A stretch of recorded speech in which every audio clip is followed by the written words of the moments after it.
Perkenalkan, nama saya Esa Janeta dari 12 IPS 3. Saya akan membacakan biografi tentang Jenderal Sudirman. Jenderal Besar TNI Angkatan Raden Sudirman lahir di Purbalingga 24 Januari 1916 dan wafat di Magelang 29 Januari 1950 pada umur ke-34 tahun. Beliau adalah seorang perwira tinggi Indonesia pada masa Revolusi Nasional Indonesia. Sebagai Panglima Besar Tentara Nasional Indonesia pertama, beliau adalah sosok yang dihormati di Indonesia. Beliau terakhir dari pasangan rakyat biasa di Purbalingga, Hindia Belanda. Jenderal Sudirman diadopsi oleh pamannya yang seorang priai. Setelah keluarganya pindah ke Cilacap pada tahun 1916, Jenderal Sudirman tumbuh menjadi seorang siswa rajin.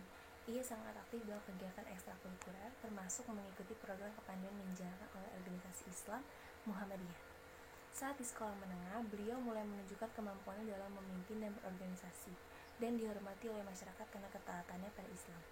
Setelah berhenti kuliah keguruan, pada tahun 1936 ia mulai bekerja sebagai seorang guru dan kemudian menjadi kepala sekolah di Sekolah Dasar Muhammadiyah.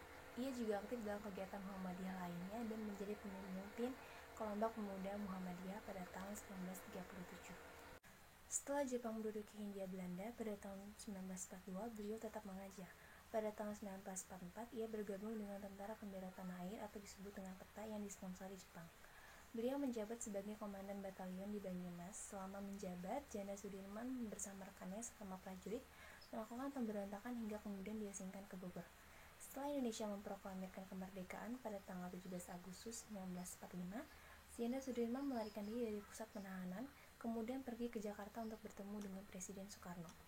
Ia ditugaskan untuk mengawas proses penyerahan dari tentara Jepang di Banyumas yang dilakukan setelah mendirikan divisi lokal Badan Keamanan Rakyat. Pasukannya lalu dijadikan bagian dari Divisi 5 pada 20 Oktober oleh Panglima Sementara Oidip Sumaharjo, dan beliau bertanggung jawab atas divisi tersebut. Sembari menunggu pengangkatan, Jenderal Sudirman memerintahkan serangan terhadap pasukan Inggris dan Belanda di Ambarawa. Pertempuran ini dan penarikan diri tentara Inggris menyebabkan semakin kuatnya dudukan rakyat terhadap Jenderal Sudirman, dan ia akhirnya diangkat sebagai Panglima Besar pada tanggal 18 September. Selama 3 tahun berikutnya, Jenderal Sudirman menjadi saksi kegagalan negosiasi dengan tentara kolonial Belanda yang ingin kembali menjajah Indonesia. Yang pertama adalah Perjanjian Linggarjanti yang turut disusun oleh Jenderal Sudirman, dan kemudian Perjanjian Renville yang menyebabkan Indonesia harus mengembalikan wilayah yang diambilnya dalam agresi militer satu kepada Belanda dan penarikan 35.000 tentara Indonesia. Ia juga menghadapi pemberontakan dari dalam, termasuk upaya kudeta pada 1948.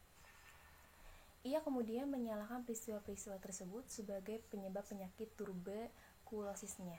Karena infeksi tersebut, paru-paru kanannya dikempeskan pada bulan November 1948. Pada tanggal 19 Desember 1948, beberapa hari setelah Sudirman masuk ke rumah sakit, Belanda melancarkan agresi militer 2 untuk menduduki Yogyakarta. Pada saat pemimpin-pemimpin politik berlindung di Keraton Sultan, Jenderal Sudirman beserta kelompok kecil, tentara, dan dokter pribadinya melakukan perjalanan ke arah selatan dan memulai perjalanan gerilya selama 7 bulan. Awalnya mereka diikuti oleh pasukan Belanda, tetapi Jenderal Sudirman dan pasukannya berhasil kabur dan mendirikan markas sementara di Sobol di dekat Gunung Lawu. Dari tempat ini, ia mampu mengomandani kegiatan militer di Pulau Jawa, termasuk serangan umum 1 Maret 1949 di Yogyakarta yang dipimpin oleh Letnan Kolonel Soeharto. Ketika Belanda mulai menarik diri, Sudirman dipanggil kembali ke Yogyakarta pada bulan Juli 1949. Meskipun ia terus melanjutkan perlawanan terhadap pasukan Belanda, ia dilarang oleh Presiden Soekarno karena penyakit TBC yang diidapnya kambuh. Ia pensiun dan pindah ke Magelang. Sudirman wafat kurang lebih 1 bulan setelah Belanda mengakui kemerdekaan Indonesia. Ia dimakamkan di Taman Makam Pahlawan Semaki, Yogyakarta. Kematian Sudirman menjadi duka bagi seluruh rakyat Indonesia. Bendera setengah tiang dikibarkan dan ribuan orang berkumpul untuk menyaksikan proses upacara pemakaman. Jenderal Sudirman terus dihormati oleh rakyat Indonesia. Perlawanan gerilyanya ditetapkan sebagai sarana pengembangan esprit de corps bagi tentara Indonesia. Dan rute gerilyanya sepanjang 100 km yang ditempuhnya harus diikuti oleh taruna Indonesia sebelum lulus dari Akademi Militer. Sudirman ditampilkan dalam uang kertas rupiah keluaran 1968 dan namanya diabadikan menjadi nama sejumlah jalan, universitas, museum, dan monumen. Pada tanggal 10 Desember 1964, ia ditetapkan sebagai pahlawan nasional Indonesia. Sekian biografi Jenderal Sudirman. Saya Esa Janeta, 12 IPS 3, mengucapkan terima kasih.